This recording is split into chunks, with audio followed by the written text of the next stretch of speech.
di dalam pekerjaan nanti.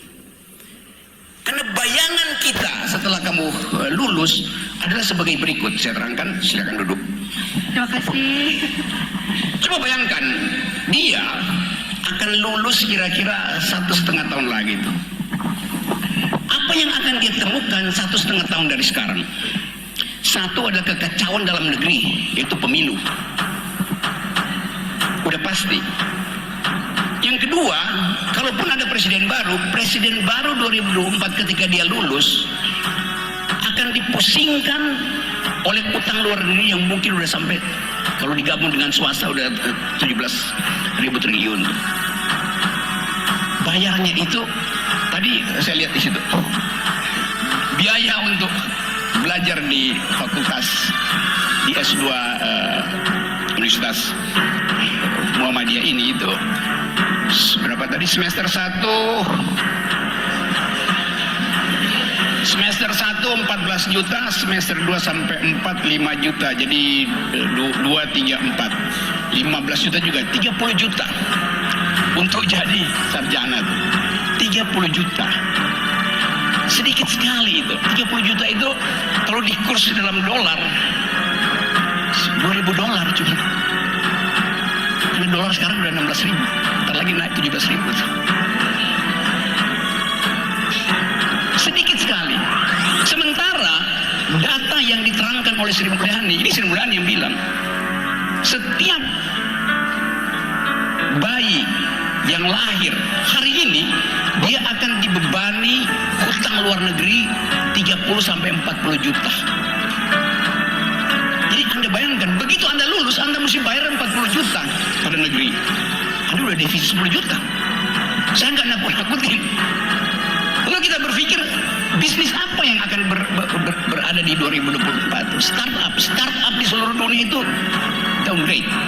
Di seluruh dunia perusahaan startup itu berhenti itu. Karena ada kesulitan ekonomi. Kalau kita lihat misalnya, mungkin 2 hari ini Bank Indonesia terpaksa ikuti logika dari Federal Reserve, dari Bank Amerika, dari Central Bank Amerika, itu naikkan suku bunga. Amerika masih akan naikkan suku bunga karena inflasi di Amerika belum terkendali itu. Jadi dolar akan dipanggil pulang oleh Joe Biden. Dolar akan balik, akan mudik ke Amerika.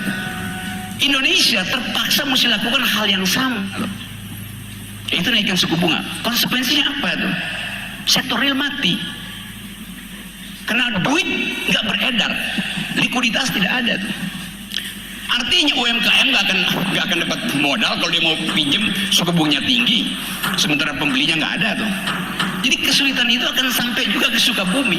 Kesulitan di Amerika karena hubungan financial market akan berimbas ke kita. Dan itu artinya ada kesulitan besar yang bahkan diakui sendiri oleh Pak Jokowi, bahwa Indonesia akan ada dalam kegelapan. Jadi kita justru, tadi Pak Wali bilang Indonesia baik-baik aja, saya senyum. Karena nggak baik-baik aja, di depan kita ada badai. Sementara tukar tambah politik belum terjadi. Jadi sebetulnya saya mau terangkan ini bukan saya nggak mungkin bilang kalian optimis aja, enggak. Kalian pesimis supaya ada persiapan mental. Tapi ada orang yang optimis tapi irasional. Saya pesimis tapi rasional. Kita bikin kalkulasi. Nah, fungsi-fungsi itu ada di dalam parameter perkuliahan. Kita mau ukur Indonesia ini ke depan bakal sukses apa enggak? Ya kalau dengar ucapan Pak Jokowi pasti Indonesia bakal sukses. Tapi kita membayangkan bahwa kecemasan Pak Jokowi terlihat dari beberapa kali dia meminta supaya rakyat bersiap-siap untuk menghadapi badai, meminta supaya IKN dilanjutkan, meminta supaya jalan tol diteruskan segala macam. Tetapi investasi nggak akan masuk karena dolarnya dipanggil pulang itu. Dan harga uang itu akan tinggi sekali bunganya. Jadi teman-teman tadi itu bukan saya takut-takut ya, saya terangkan deskripsi dari keadaan ekonomi. Apakah dunia mengalami hal yang sama, tapi hanya soal kebijakan publiknya yang bisa diatur sedikit-sedikit.